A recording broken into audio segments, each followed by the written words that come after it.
introduction.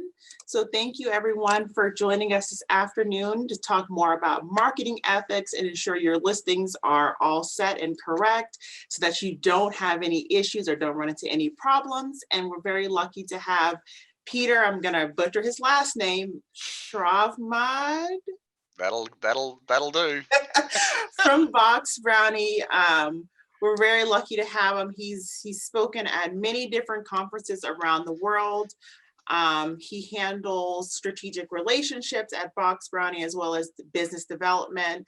So feel free to ask him any questions you may have. He's going to go through the presentation and leave some room at the end for question and answers. And we are recording and you'll be able to get a copy of his slides afterwards. So Peter, feel free to take it away. Thank you very much. Thank you for having me. It's great to be on the Zoom. I'm sorry I couldn't be there in person. That is always my preference. However, I can't, to be quite honest, I can't get out of the country at the moment. So this is the best that will suffice for right now. I suppose you're wondering why there's an Australian sitting here talking to you. I found, because I work for a vendor, I suppose, to the real estate industry, I found a couple of years ago that the Australian industry, as far as property marketing or visual marketing and copyright, was far more advanced than the American industry. And since then, I have delivered several sessions to the NAR Ethical Standards Committee or the Emerging Issues Committee, and all based around ethical marketing, photography, and copyright. And they're just observations that we've made, but they're also suggestions of best practice. So that's what I want to bring to you today. And I don't want to make it heavy. A lot of these conversations tend to be weighed down and you shouldn't do this, you should not do this. I'll definitely give you opinions on what you should be doing and what you shouldn't be doing. Just remember that all the advice I give you is general. I'm not giving you legal advice and telling you how to do any kind of anything relevant to your area. I'm really, not 100% aware of the legalities in your area. This is going to be best practice and general advice, just so you're there. So having said that and gotten the disclaimers out of the way, I'm just going to hit the share screen button. I've got a bit of a presentation we're going to work our way through. Now, feel free at any stage. I love getting questions, so I can view the chat. I've also got right in front of me all of the participants and attendee lists. So feel free to give me any questions that you might think or any that are relevant to you. I'd also encourage you to, if there's ones that you want a verbal answer to, write them down and we'll deal with them in about 40 minutes from now. But yes, thank you for joining. Let's get underway. We are today talking about ethical marketing, photography, and copyright. And it could be one of the most misaligned, misunderstood areas of visual marketing for property that I see across the US. Now, at the outset, I'm not going to sit here and show you examples because we're going to break this down into a couple of different things. We're going to have a look at what actual marketing should I be doing. We're going to have a look at the copyright, who actually owns it, and we're also going to look at ethical standards when it comes to photo editing. So photography, the editing of those photos, and then copyright in that order. And we're starting out with photography. I'm not going to talk to you about the best ways to go and take a photo or how you should be taking a photo. And, I've put up there, obviously on the slide, a toilet seat is visual. It's open. We've all seen them on the MLS. I'm not here today to tell you how to go about marketing properties. If you're, I suppose, stupid enough to be taking photos of toilets and putting them on the MLS, that's a bigger issue that we're not dealing with today. So more what I'm dealing with is how is our marketing, how does that look, and where should we be? Where is the line? So there is not a day that goes past, not a single day that goes past that I'm not tagged in social media by somebody who is telling me, have a look at this. And invariably, they will be showing me an example of poor editing. In this instance, it's somebody who has tried to green the grass to show the purchasers a little bit more of a jazzed up house, I suppose. And I see hundreds of them. It's not limited to the US. This one here is from Australia. It's a very, very, very poor attempt at what might be considered to be virtual staging, although I'm not really sure. So, I see these things all the time, and I thought the best place to start is right at the very beginning. We're going to look at image editing. We're going to look at why we need it and why it's important. Um, I am also equally sent emails regularly, and they'll be from brokers I've met, agents I've met around the US, and they will send me these photographs of their listings. The one that you're looking in front of you is $8 million, and we've got a few examples. Now, every time they send it to me, I always, I guess, bewildered at the absence of professional output. We're going to break down the photography of the current benchmark of what's going on in the US, and we're going to look at how it should be done. So here in the background, I want you to have a look at all of these images here. There is something central that is going on that tells me the output of the photographs that we're seeing is not professional. And I'm going to dial through a few of them for you. There's another one there. There's another one there. There's another one. I'll go back through a few of these. So here are the four that I've got as prime examples. These four images all have something about them that tells me that regardless of whether the people think they've hired a professional photographer or not, the output that they have received at the end is not professional. And in looking at them, because I can't ask you, and this is not responsive, the biggest um, I guess, issue that's going on, because there's separate issues going on in all of these images.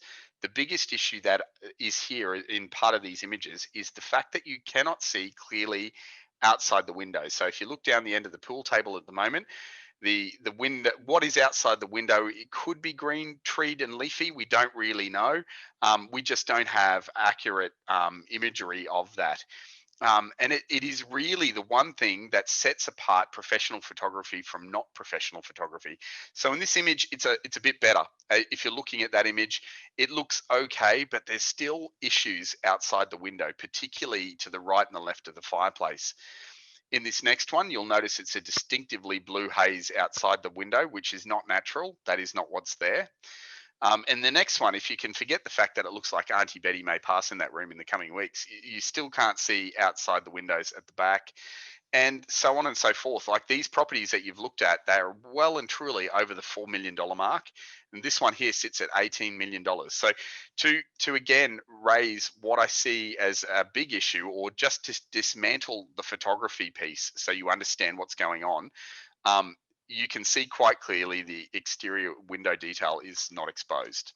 Now, I want to run you through how a professional photographer should be taking a photograph. And there's a means to an end in this. It's understanding the process will allow you to understand a lot about the image editing and what is ethical and what is not. So in this particular image, you'll see again, we cannot see outside the windows. Now, what happens when a professional photographer gets to site, at any site, what they should be doing is they should be getting their tripod or monopod, which you can see I've got here. They should be putting their camera. Here's one we prepared earlier. They should be getting their camera. They should be putting it on top of the tripod like so. That should be sitting in the middle of the room. Then they should press a button, and that should take anywhere between 3 and 8 images in a go, and we call them brackets. It's sometimes referred to as HDR in the US, but this is called brackets. So 1, 2, 3, 4, 5. So those 5 brackets, really importantly, are the only way. It's the only way that you can shoot professional photography, because what happens with those is those 5 brackets are merged together to form this kind of output. And when you're looking at that output as opposed to the first, so we've gone through all the $1 million properties beforehand, and you've seen that they're not exposing the exterior.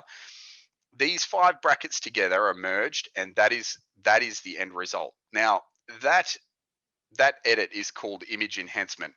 It should be done by every professional photographer. It's not always done by every professional photographer, because I found the word professional in front of photographer to be highly subjective.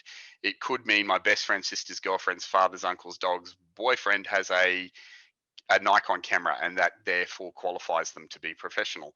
But that is the output that you should be looking at. Every time you walk into a house and you see this kind of thing, you should be going bracket 1, 2, 3, 4, 5. They should be merged together to reach that. So that's the start of the image editing. And why I show you that is more or less to say that if you're using professional photography, every single image that you have up on the MLS, every single image that you display about the property should actually be edited. And when I say should be edited, there are a bunch of reasons as to why we should do that, and we'll look at that in the interim. But the important thing about image editing enhancement is that it actually displays what the eye sees when it gets to the property. See, there is no camera that can capture what my eye can see outside the window. So when I get there, I don't need to take those 5 brackets. I can instantly see outside. But there's no camera known to man that is able to capture that in one shot, which is why you need to do 5. So, you know, where I'm going to go now is how can I tell which images have been edited? Like how, as a broker or as an agent, can I tell when I get an image back whether it's been edited or not? Well, right now, quite often you can't. is the problem? It's very, very hard to tell, and you know, I know because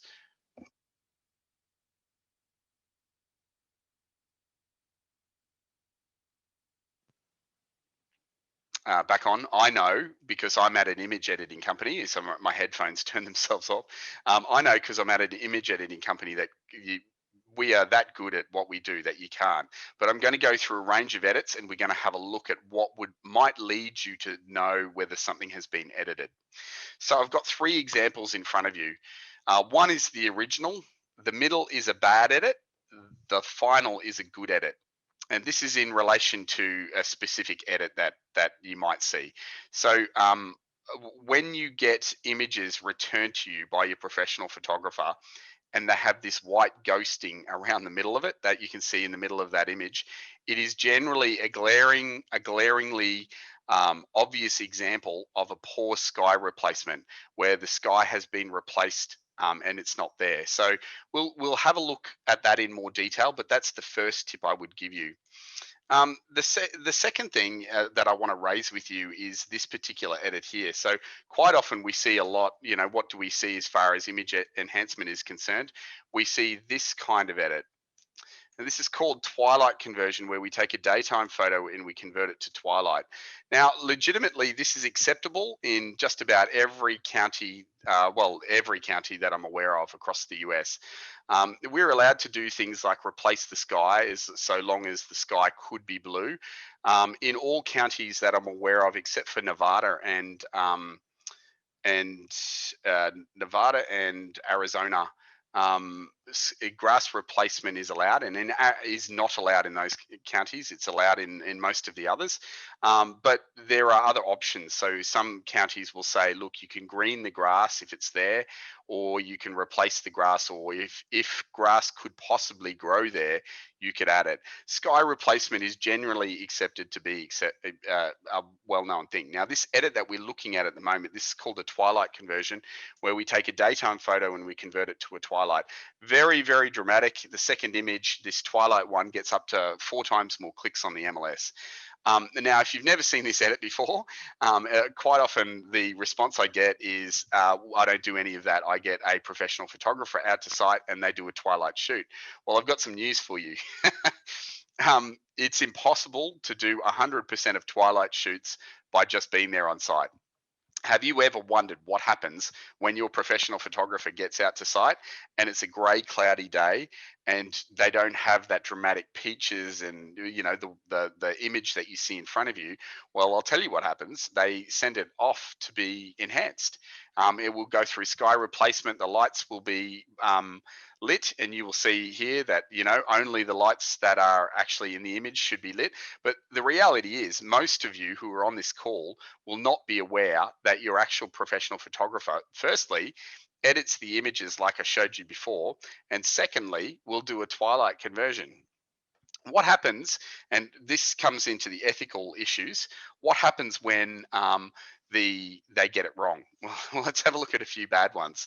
Here are some twilight conversions that we see fairly regularly. Now, forget the fact that it looks like someone's going to die in this property in the coming.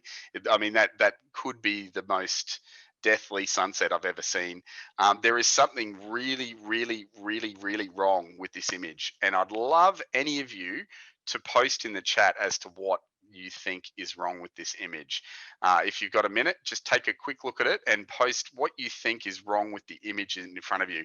The biggest issue with this image, that's what I'm looking for. There's a couple of bad things going on here, but there's one image, there's one issue that I see that is just glaringly obvious. So while you're doing that, I'll move on. Cindy has said the sky. Well, yeah, the sky's ugly, but that's not the issue. I've also got Peter saying the sky. What is it? Well, is there something specific about the sky? I mean, it looks terrible. It's orange. I get that.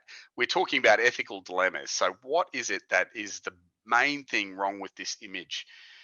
The reflection in the windows, Peter said that. Yeah, that's an editing issue. So I agree that's poorly done, Peter, but it's not the ethical issue. We'll come back to that in a second. Have a bit of a think about it. If you can save that in your mind, that image, we'll come back and talk about it. Here is another one. This is just poorly edited, but one thing I want to point out to you is we get these sent to us a lot, and it always intrigued me as to why anyone would think there was a Batman purple Gotham sky happening everywhere. Like, I've seen purple skies, but I haven't seen them as dramatic as what is here. Now, that was until I went to the Philippines. And when I went to the Philippines, well, that pollution combined with a bunch of other things, the sunset will actually give them a sky that looks very similar to that one up there. Quite spooky, quite, concerning at the time.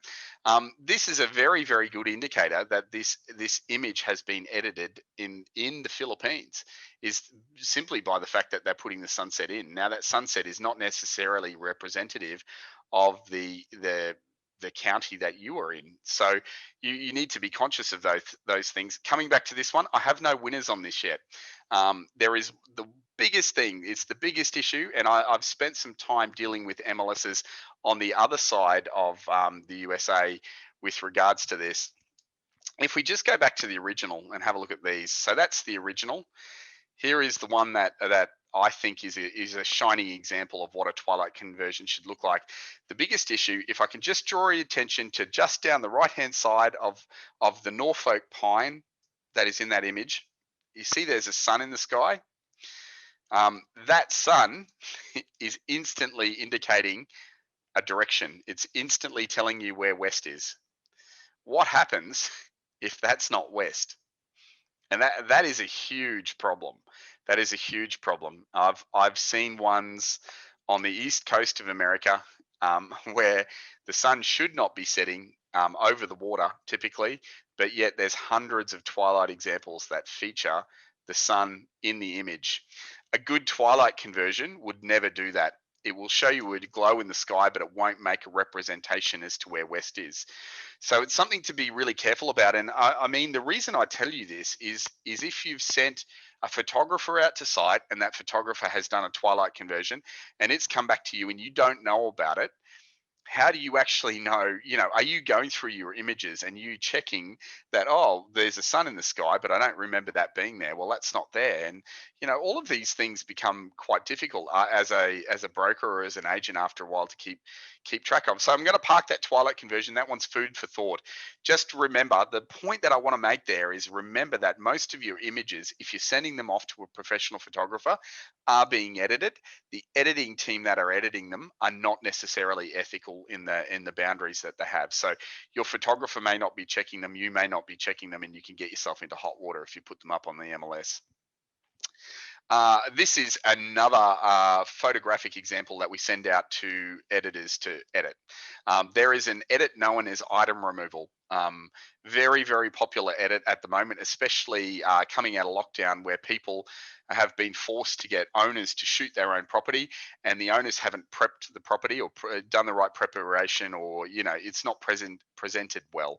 So here's a couple of examples that we get sent back for item removal. Now, obviously, there's a lot going on there, or not going on, should I say?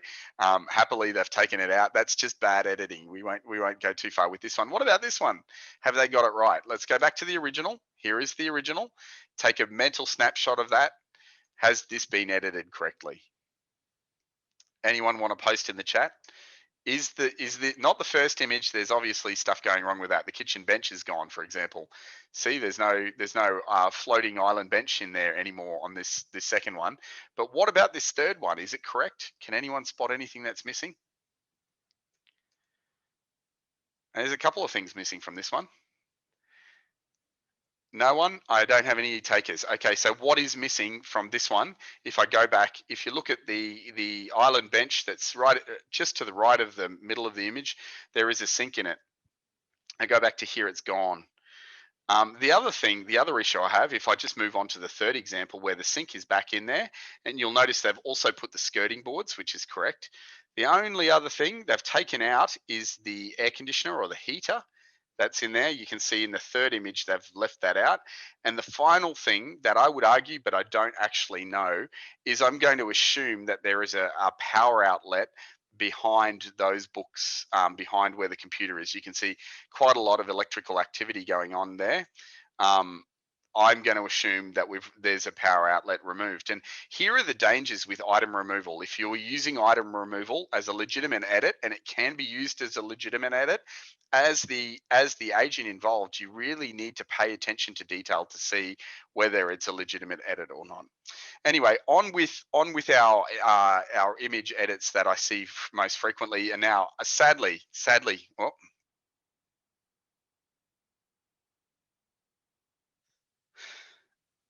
I'm back. Sadly, sadly, my headphones seem to be cutting out every 5-10 minutes. So I do apologize for that. I do know when it happens, so I'll turn them back on if you could just bear with me.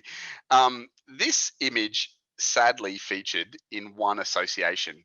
Now, there was an association who shall remain nameless, and they were actually referring people to this company because of a deal that had been struck. Now, yeah, they just give them a before and after example. I just want to show you the virtual staging example. This is the before, this is the after. I just want you to, I'm just going to flip between them for a second. I want you to have a look at the edit and tell me what's going wrong. And at will, please post in the chat what you think is the problem as far as this virtual staging edit is concerned. I'll give you a hint. There's about 3 or 4 of them, 3 or 4 major issues going on. And I've been in audiences that have picked maybe 2 of them, but 3 of them is very unlikely. So what is virtual staging? Virtual staging is the digital addition. Just while you're thinking about that, it's the digital addition of furniture to a vacant space like that. There's a whole heap of things going on in there. Importantly, it's not a Photoshop edit. The edit should never be done in Photoshop because Photoshop can't get the scale right. So let's have a look at this. I don't have any takers on what's going on with this image. Peter's not even guessing this time, which is interesting. I'm going to just go out there and tell you. So there's a couple of things happening here. If I can draw your attention to the back walls, they've screwed, if you see where the pictures are sitting, they've screwed things that I would call fixtures in place, which is not supposed to be part of staging. Importantly, virtual staging is the digital addition of furniture and decor to a listing. It doesn't include anything that can be screwed to a wall or tied down or is not part of the listing. So you shouldn't have light fittings, for example, should not be added. You shouldn't have a built-in cupboard at the end. That should not be added. And in this instance, we see, areas where they've just hung the painting. The second thing I'm going to show you, which is poor editing as well, is if that lamp is actually in the position where the lamp is, I'm going to argue that 2 of its legs would be stuck into the wall at this stage. So they've got that positioning wrong as far as that's concerned. But the biggest issue that I see with this edit is in what it's the number one thing that people get wrong with virtual staging is the perspective of the furniture. So when there has been a Photoshop edit, normally the virtual staging edit is done by a CGI editor, the Harry Potter, the Star Wars kind. And you don't ever walk out of the cinema going, well, Luke Skywalker's lightsaber, it wasn't real. That's the same feeling that a virtual staging or well done virtual staging should give you. In this particular image, they've put a very, very large three-seater sofa that starts almost at the end of the first window on the left, and it ends just after the second window on the right. And I'm going to guarantee you that I don't have a measuring tape, but that sofa would not fit in there. See, what happens when you put an inherently large piece of furniture and you scale it down to make it smaller is the room looks bigger than it actually is. That room, I'm going to say, would struggle to fit all of those pieces of furniture in there. And then if I want to really nitpick, the resolution of the furniture is very low. It doesn't match the resolution of the image. That gives it that plastic cartoony kind of look. The shadowing and reflection, have a look under the table in the have a look under the coffee table that's there.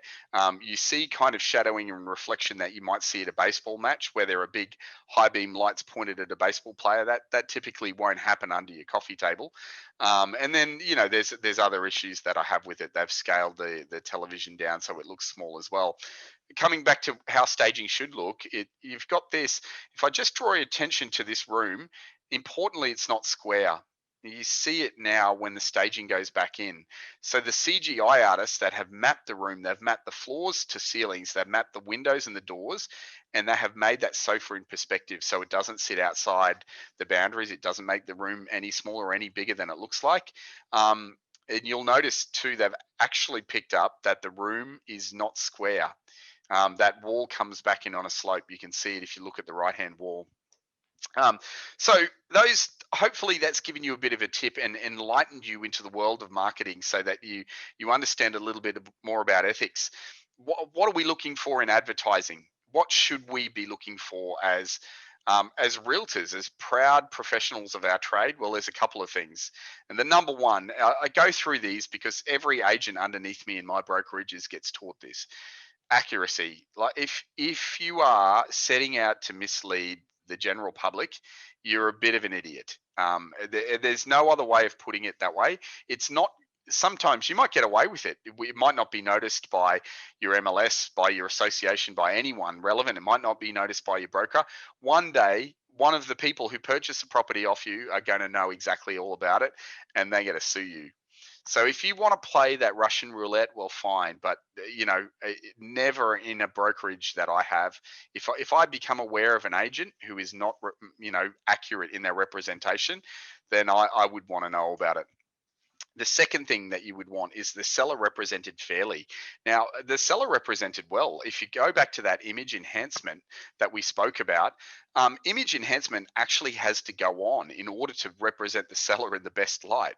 Like if you have $2 million views outside the windows, you're going to want to display to the people what those views are.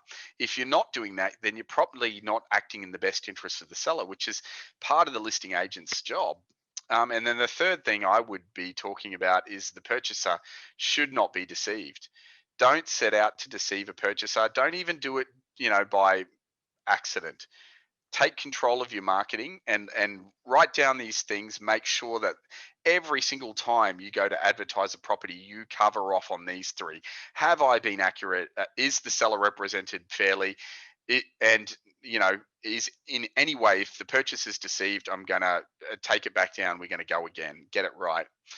There's a couple of things I would like to see in agents. And it turns out the first one, common sense, is not so common anymore. But I would like to see a common sense approach. And let me give you an example of that. In item removal, if I have a house and the front of the house, the facade of the house is covered with trees, and I go and remove that, I would argue that's unethical. I put a photo up on the MLS of a photo of a house where the trees have all been removed. I would argue that that's unethical. The second part about that is that, forget the unethical side. What if somebody came to the property and said to me, you know what, I don't want to buy this house because of the street appeal. It's lacking street appeal. Now, what if I showed that same purchaser an image of the trees gone with a disclosure and said, look, we know that the trees are there, but here is a quote from, Joe's Tree Loppers for $150 to take those down. If you invested $150, and here is an image of what it might look like once it's done, Is that ethical? And I would argue the second is. The first is not. And that's what I call a common sense approach. Now, you don't want to be putting out a photo on the MLS where the tree branches are removed or the sewage plant from out the back of the property is removed. You don't want to be doing that. You want to use your common sense. If it's there, if it's part of where the house sits, if they're going to smell that sewage plant every day, then I'm sorry, you've got to disclose it. That's part of you being accurate. That's part of you not deceiving the purchaser. So the common sense approach is telling you as agents, you really need to take the bull by the horns. I don't know if you use that term in America, but you need to take responsibility. You need to be the one that goes, oh my goodness, no, the trees are there. I've taken them out. Silly me. I'm not putting it up on the MLS. You know, that's a common sense approach. Again, we've got this: do not set out to deceive. Again, do not do it. It's just not right. The third thing I would add is if you're in any doubt, about any kind of image editing that's been done, whether it's been done by you or been done by a professional photographer, and you're not sure, if you're in any doubt, disclose it. It just puts you on the right side and says, well, I wasn't really sure about this one. It could be, but I'm going to disclose it anyway. And the other thing is choose vendors that are accountable. So that would be photography, that would be editing partners, and whoever else. Just on disclosures, I'm going to move forward fairly quickly, but if you were to have an image, how would you structure a disclosure? Well, it would be this. This image is an artist's impression of what the property might look like. As such, the image has been digitally modified. ABC Realty suggests you conduct your own due diligence into the state of the property or request a statement of what has been modified from the brokerage. So, how that would look on a site. If you need to take a photo of that now. That's just one. There are others that you can come up with, and I'd suggest, if you're going to use this long term, if you're marketing things that you're quite often changing the images, you get your attorney to draft you up.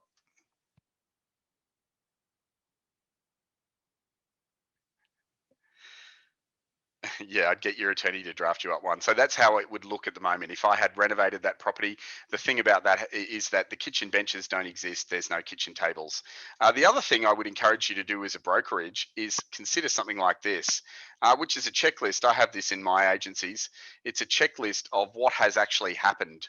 And I quite often refer back to it. So when I get someone calling up saying, it happens very, very infrequently, but on the odd occasion you get someone calling up saying, oh, it just looks so fake, that image. I can pull this out on file for that listing and go, well, Mr. Smith, the listing at 123 George Street, it has a digitally activated fireplace and the image has been enhanced. Now, that's all I'm going to say on images and ethical marketing regarding that. There are so much more we can cover, but we've got time constraints. I'm going to move along to copyright.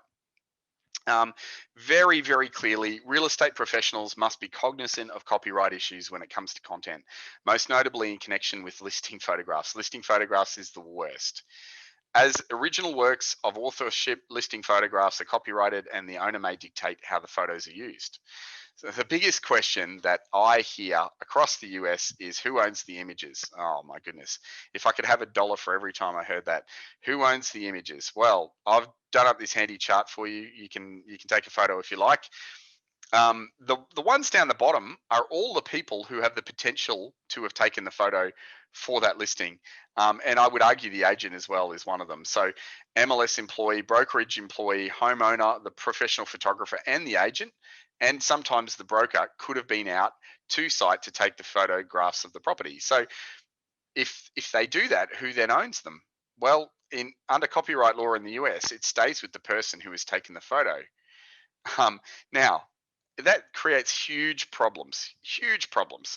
What if an homeowner walks up to you with a USB stick and says to you, right, here are 50 photos for my listing. It's now yours. I'm going to sign with you. Go and put them up on the MLS. Well, in good faith, most of the brokers and agents I know would go and put that up online, and they would do that. But unfortunately, you actually have to ask, sorry, Mr. Seller, where have these photographs come from? By and large, you're going to get an answer. Well, I paid for the professional photographer, or I took them myself, or my best friend's, is a professional photographer, and they originate there. And you need to set up some kind of way to transfer the ownership to you. Otherwise, these images are not yours to use. And where that becomes a drama is if that homeowner's not been honest with you, and they've come from, ABC Realty from down the street, who have hired a professional photographer. Well, those photographs belong to their professional photographer, and that professional photographer might come back asking for money, sue you. You could lose a listing. There are a bunch of things that could happen. It's all copyright law. So the flow of it is demonstrated there, and it's very complex. These could bounce around from a professional photographer to an agent to a broker to your MLS, then to a portal like Zillow or realtor.com, and you just don't know where they lay. So there's two ways of doing this. There's two ways of handling this problem. I know definitively where I stand. I'm going to give you the other one first. So the first one, I would argue, is no control. And when I mean no control, this is what happens. If you do not know, if you're a broker and you do not know where the photos are coming from, you are going to have to, one, review the photography agreements that you have in place with professional photographers, with your MLS, with any portals that you use. How can you use the images that you've got? Two, audit the photographs. So where does each photograph come from to ensure that you're compliant with any agreement? If it's a professional photographer, are you allowed to use it for the life of the sale? What about if you print out just sold cards? Is that included? Well, that's part of your auditing process. Third thing, determine how you want to use the listing photographs and ensure the future agreements permit those uses. So that's, I would argue that should probably happen at the start before you do these things. Or if you're in the throes of it, you should be determining where you want to use listing photographs and ensure that your future agreements permit it. And the fourth thing is keep a record of all photography agreements that you have in place. So that to me is the no control agreement, because I know as a real estate agent, as a broker owner myself, I just don't have time to do that. And there are photographs coming in from too many sources for me to actually have control over that without implementing a massive system. So here is the one that I would recommend: control. That I call it the control system. Why do I need an agreement with my photographers? Why do I need an agreement with, for any kind of source? So if this is the way I look at this is my reasoning for having an agreement in place with anyone that supplies a photograph to me. So the first thing is control. You control the listing. That's really, really important. You need to control the listing. The second thing is photography is a commercial transaction. To me, if I've paid a professional photographer $200, $300, then I don't care who they are. They might be the best in the world. They need to sign a waiver, or they need to sign the exclusive use of those images for the historic life of those images over to me. If I'm paying for them, then every day of the week. If the owner pays for them, then I need to have an agreement with that owner. It's the images belong to whoever. In my opinion, the images should belong to whoever has paid for them. That's where I draw the line. I believe it's smart practice to do it. It's for the avoidance of doubt, so that you don't have to go and audit every image. Audit every image that's submitted, and it's to avoid time-consuming legwork. Well, I can hear you saying to me down the other end, how do we do this? The NAR actually has a document that allows you to do this. And let me just get out of this. I'm just going to copy and paste this link in the chat so you've got it. This document is an agreement, independent contractor agreement. I'm assuming you can still see the share. If someone can let me know, but you will have in there, oh, I've sent it only to the panelists. I'll send it all to everyone. You will have this document. It has been created by NAR. Now, look, they are saying to you that you should get your own attorney to draw yourself up one. But what I'm saying to you today is that if you are a broker or even an agent, however you are operating, you need to have an agreement with your photographer in place that hands over the copyright. Now, I know you're all going to be blowing up saying my photographer won't agree to sign that. I don't care. Find another one. I certainly did. America is the only place in the world that the photographers hold the real estate agents to ransom over a barrel, over a photograph. I will not allow in my agency any photographer who is not signed over an agreement to myself. Now, the California Association of Realtors are in the process of putting this in place, where every photographer that is to be submitting anything to the MLS actually has to have an agreement with them. So watch that space. That emerged out of a conversation that I had with them way back when I said this is a huge problem. So my recommendation would be that you would have that agreement. Now, I'm just going to move on. The last part of my presentation before I open up is about copyright regarding text. So photographs and videos are actually all covered under the previous. It's the same with video content. You need to get your videographer to sign over any kind of content agreement to you. You need to be aware of where that's at, and they need to be comfortable with that. It needs to be stated all up front. But I've entitled this "Words Matter" regarding the copyright from actual copyright. Now, get your head around that. Copy RIGHT as opposed to copyright WRITE. Copyright is what you would write about a listing, right? So if I've come up with characters or a story about a contemporary masterpiece at 250 words of it, and another agent takes over the listing and they steal that text, I can actually come after them for the copy that I've written. They've actually plagiarized my work, and that's my copyright. So you actually need to be careful about where you get your copy from. That's not very frequent. Most agents are actually pretty good about writing their own at their own blurb, but I've put a few guidelines in here. So do not use another text from a listing without permission. Either ask permission or rewrite it. It's not going to take you that long. Second thing, I see this a lot where an agent is actually selling something in an estate that has already sold, and they use the text that the developer used to sign to put into their listing regarding the community that they're buying into. Well, that text is copyright and belongs to the developer. They've paid for it or they've come up with it, therefore it belongs to them, and you need to ask permission or you need to change it. So I see that quite a lot. You're selling in Sandy Oaks Lane, which is a master plan community. And on the Sandy Oaks Lane website that you go to, they used to sell blocks of land off there. You steal that, you might take an image, and then you put it on your MLS, and you wonder why they come knocking on your door with a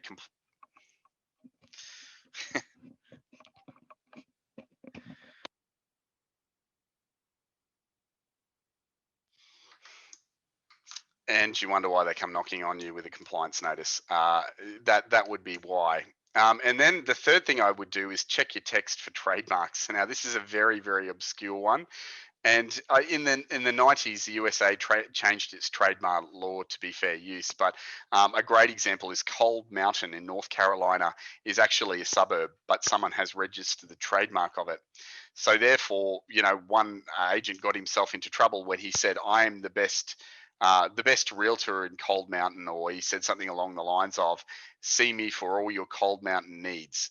Now, Cold Mountain was a trademark referring to a product from Cold Mountain, and he got himself into trouble. It's very obscure, very unlikely. But other trademarks include the actual word realtor. You'll notice on the SCC AOR placeholder at the moment where Malia introduced me earlier, you'll see the little trademark logo at the end of realtors. It needs to be capitalized and presented.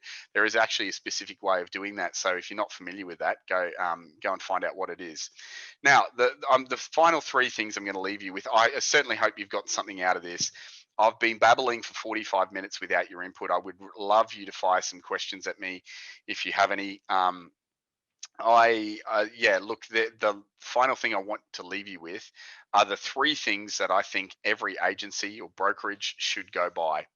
And I've already said them. I think you need to be accurate.